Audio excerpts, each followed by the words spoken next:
Normally അഡൾട്ടിന് communicate ചെയ്യാൻ പറ്റുന്ന പോലെ മേ ബി ഒരു ടീനേജറിന് അവരുടെ പ്രശ്നങ്ങളും അവരുടെ ഇമോഷൻസിനും അവർക്ക് മാനേജ് ചെയ്യാനോ എക്സ്പ്രസ് ചെയ്യാനോ പറ്റണമെന്നില്ല. സോ ടീനേജേഴ്സ് എന്ന് പറയുമ്പോൾ ഒബിയസ്ലി സ്റ്റുഡൻസ് ആയിരിക്കും. ഫസ്റ്റ് തിങ് നമുക്ക് നോട്ട് ചെയ്യാൻ പറ്റുന്നത് അവരുടെ അക്കാഡമിക് പെർഫോമൻസിൽ ഒരു ഡിഫറൻസ് വരാൻ ചാൻസ് ഉണ്ട്. അക്കാഡമിക്കലി വെൽ പെർഫോമിംഗ് ആയിട്ടുള്ളതോ അല്ലെങ്കിൽ ഒരു ലെവൽ ഉണ്ടാവുമല്ലോ കുട്ടിയുടെ, മേ ബി അതിൽ നിന്ന് താഴേക്ക് വരാം. അവർക്ക് അക്കാഡമിക്സിൽ കോൺസെൻട്രേറ്റ് ചെയ്യാൻ പറ്റില്ല, മേ ബി പഠിച്ച കാര്യങ്ങൾ ഓർമ്മ നിൽക്കുന്നില്ല, അല്ലെങ്കിൽ എക്സാം ഫിയർ തന്നെ ഫുള്ളായിട്ട് പഠിച്ചിട്ടുണ്ടാവും പക്ഷേ എക്സാം എഴുതുമ്പോൾ അത് എഴുതാൻ പറ്റുന്നില്ല, ആ മൊമെൻറ്റിൽ മറന്നു പോവുക, അങ്ങനത്തെ ഇഷ്യൂസൊക്കെ വരാറുണ്ട്.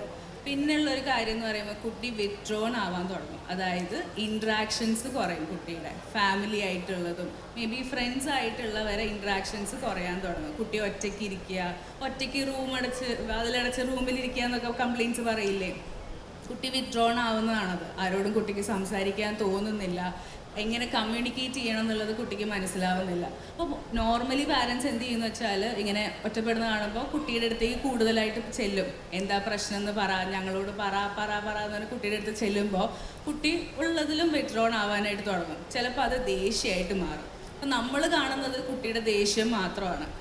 ഇപ്പോൾ കംപ്ലയിൻറ്റ്സ് വരിക ഭയങ്കര ദേഷ്യമാണ്, ഞങ്ങളോടൊന്നും മിണ്ടുന്നില്ല. ആക്ച്വലി ഇതൊക്കെ ആയിരിക്കും കുട്ടിയുടെ പ്രശ്നം ഉണ്ടാവുക.